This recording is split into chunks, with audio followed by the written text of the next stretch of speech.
San Francisco. There's a private redwood forest reported to be a meeting place of the most powerful men on earth. 2 weeks out of the year they meet in seclusion, discussing who will be the next president and mastermind ideas to keep people in the dark about these illusions, confusing the mass populace with the idea that freedom still somehow exists, and making us think that we need elected puppets to control the things we simply cannot fix. The creation of false threats and controlled opposition they call terrorism, a mission to put America into submission under the thumb of Big Brother, who's come to protect us from evil Muslim terrorists and health threats, maintaining our protection by injecting us with drugs and taking naked pictures of us every time we fly out of airports. How many more lives will it take? How many more rights will be taken away in the name of safety and protection before we stand up and take side with the fact that we should be willing to fight to live lives without a fear of government intervention? A united shout in the midst of this darkness, pounding our fists in the jailhouse doors of this so-called democracy, while these rich fools get drunk and run around redwood trees, secretly burning human effigies. The so-called Republican right, the liberal left, and the moderates, many are involved in the worshiping of Molech and these evil deeds, and paying honor to pagan deities during their cremation of care ceremony. Okay, calm down. People are gonna think I'm crazy. Let me lay it out straight, because now I'm getting emotional, which is easy to do when it turns out the so-called leaders and movers and shakers that make our world go round actually do these things in secret, and to think that they've been getting away with this for over 100 years without us knowing it. That is, until now. In 1872, a bunch of rich suits formed the secretive group, which consequently grew to include many of the richest, most powerful men on earth, presidents too. Those who are in the loop that make decisions that affect me and you. Just investigate these things, try and refute it to see if it's really true.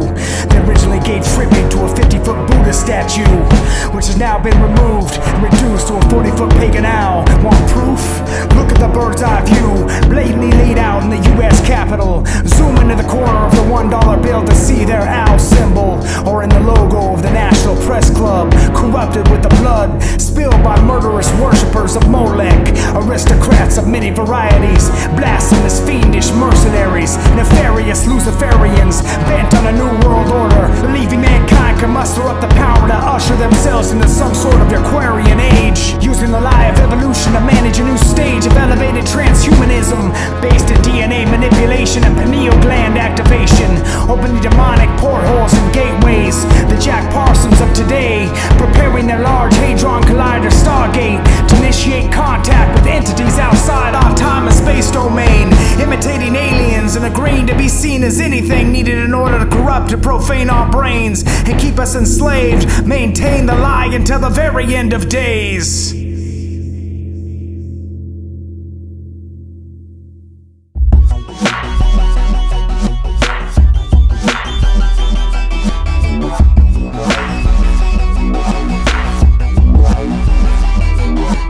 Time and the season, it's almost here, and the signs and the reasons are very clear. The fulfillment of scripture is coming true, and we're expectantly waiting. The time is due. There's a change that is brewing, an urgent call. It's the same kind of feeling before you fall. It's a sense, it's an instinct, an inner voice. It's a test. Are you listening? Have you made your choice? There's a crossroad coming. Do you know your path? Are you lost and running? Do you fear the wrath? Don't you feel all the heaviness in the air? If it's real, are you ready? Is your soul prepared? There's a big thing coming and there's not much time. It's all been written by God's design. There's a plan and a purpose, it's all divine. If you're awake and you heard this, you know the signs. There's a big thing coming and there's not much time. It's all been written by God's design. There's a plan and a purpose, it's all divine. If you're awake and you heard this, you know the signs. Is your family equipped if the time has come? Would you have what you need, or be scared and run? No matter where you are, no matter what you believe, there's a change that is coming, to that we agree. It's like we all seem to know that there's not much time before we reach the tipping point and we cross the line. Got one foot in the chasm of this growing crowd,